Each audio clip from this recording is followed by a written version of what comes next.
एक सत्य घटना हम आपको सुना रहे हैं, बरसाना की है। बहुत पुरानी बात है, ज्यादा पुरानी बात नहीं है, लगभग 50 वर्ष पुरानी बात है। एक महात्मा भजन करते थे। उस समय बरसाना में गहोर वन में बिजली वगैरह नहीं थी, न परिक्रमा पक्की थी न बिजली थी, एक कच्चा रास्ता। कच्ची परिक्रमा तो हमने की है, हम भी जब रहते थे वहां उस समय बिजली नहीं थी, अब बिजली अब आई है। तो महात्मा रहते थे और उनको इतना तीव्र विरह हुआ कि इतने दिन पड़े पड़े भजन करते करते हो गए, श्री जी ने कोई झलक ही नहीं दिखाई। अब तो मैं मर जाऊंगा बिना खाए पिए, बस बहुत अधिक विरह हुआ, अन्न जल छोड़ दिया, अपनी कुटिया में ही बंद हो गए। और ब्रजवासी बहुत अच्छे होते हैं। कितने अच्छे होते जानते हैं राजेश जी? ब्रजवासी सम दाता नहीं और बिन मांगे देता नहीं। ब्रजवासी सम दाता नहीं और बिन मांगे देता नहीं। आप अपनी कुटिया में बिल्कुल अन्न जल छोड़ के पड़े, कोई नहीं पूछने जाए बाबा भजन कर रहे हो, काय को बाबा भजन में विक्षेप करो, भजन करने दो बाबा, भजन करवे कोई तो साधु बनो है, कोई छेड़ेगा नहीं आपको। और दरवाजे पर जाकर कह दो मैया राधे श्याम सीताराम, तो घर में जो कछु होगा एक टूक लाए के बाबा जी को जरूर देगा। अभी भी ब्रज में ऐसी विलक्षणता है कि बहुत से लोग ऐसे जिनका अन्न आदि ग्राह्य नहीं है और महात्मा को तो पता नहीं कि किसका घर है, और वहां जाकर सीताराम राधे श्याम किया तो दंड बाबा दंडोत, हमारी रोटी आपको चलेगी नहीं, हमारो अन्न आपको चलेगा नहीं। और कछु सेवा बताओ, आज भी ब्रज में इतनी मर्यादा। तो किसको पता कि बाबा भूखे प्यासे हैं? कोई गया नहीं। 3-4 दिन हो गया बिना अन्न जल के।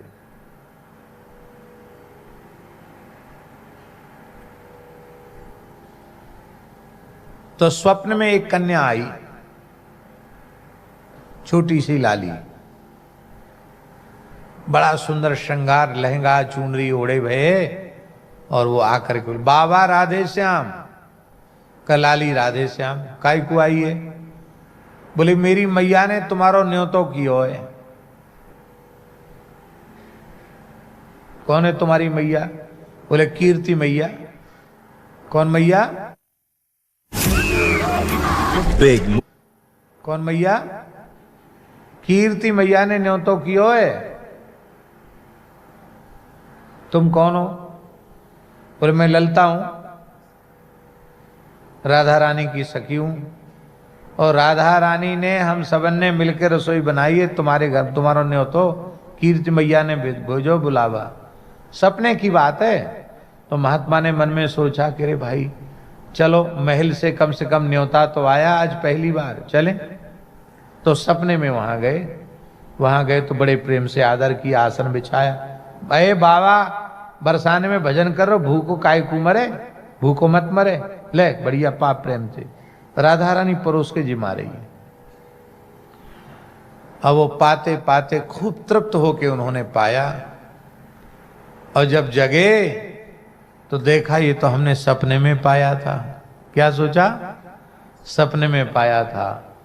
और आश्चर्य की बात है कि जैसे कोई बहुत ज्यादा खा लेता है तो लगता कंठ तक भर गया, ऐसे उनको लगा कि एकदम पेट भर गया।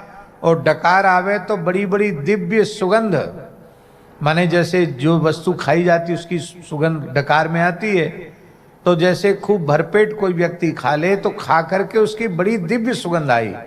महाराज जी उन संत को 15 दिन तक भूख प्यास नहीं लगी। अब लोग कहते हैं स्वप्न झूठे होते हैं, पर ये स्वप्न सत्य हो गया कि नहीं हो गया? स्वप्न में खाया पर पेट प्रत्यक्ष में भर गया। स्वप्न दर्शन भी दर्शन है। इसलिए स्वप्न साधक को यह बताता है कि उसका अंतःकरण कैसा है। बहुत से लोग खूब साधन करते हैं पर उनको स्वप्न बुरे होते हैं, अच्छे नहीं होते हैं। उनको भी निराश हताश नहीं होना चाहिए, अपने साधन को और तीव्र कर देना चाहिए, भगवत चिंतन को और अधिक बढ़ा देना चाहिए। और अच्छी अनुभूतियां होवें तो किसी के भी सामने अति आवश्यक न हो तो किसी के भी अनधिकारी के सामने तो बिल्कुल नहीं। कभी बहुत अधिक आवश्यकता किसी विषय को लेकर पड़ जाए तो केवल समर्थ सद्गुरुदेव के चरणों में निवेदन करना, पर बिना बढ़ाए चढ़ाए ज्यों की त्यों बात उनके चरणों में रखना, ये तो ठीक है। कहीं सब समझ में नहीं आ रही हो बात तो अन्यथा पत्नी, पुत्र अथवा मित्र किसी के भी सामने अपने स्वप्नानुभूति का प्रकाश नहीं करना चाहिए। फिर लोग कहते अब हमको होना बंद हो गया। भैया तुम सोच रहे हमारी अपनी पूंजी, तुम्हारी अपनी पूंजी थोड़ी, तो ठाकुर जी कृपा करके दिखा रहे थे, तुमने अपनी योग्यता उसको समझ लिया है। दूसरा दर्शन है भगवान का ध्यान का दर्शन। ध्यान में भी भगवान से वार्तालाप होने लग जाता है, लीलाओं का अनुभव होने लग जाता है। ये स्वप्न दर्शन से श्रेष्ठ है। जब साधक की साधना की अवस्था और अधिक उन्नत होती है तब भगवान से वार्तालाप होने लग जाता है। पश्यंती वाणी में भगवान से वो वार्तालाप करता है।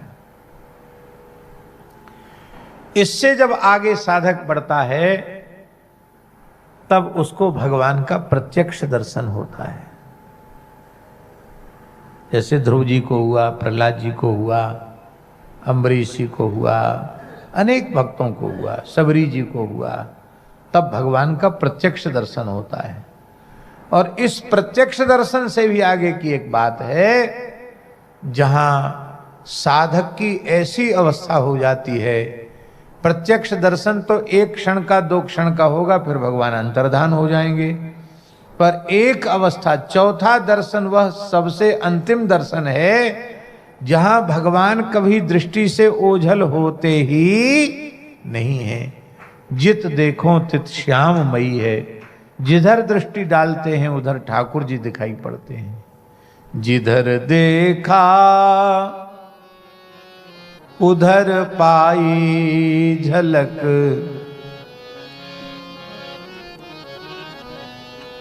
जिधर देखा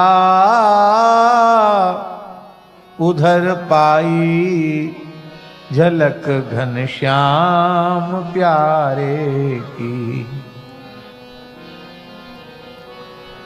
जिधर देखा उधर पाई झलक, घनश्याम प्यारे की। जिधर देखा उधर अपने भगवान ही दिखाई पड़े।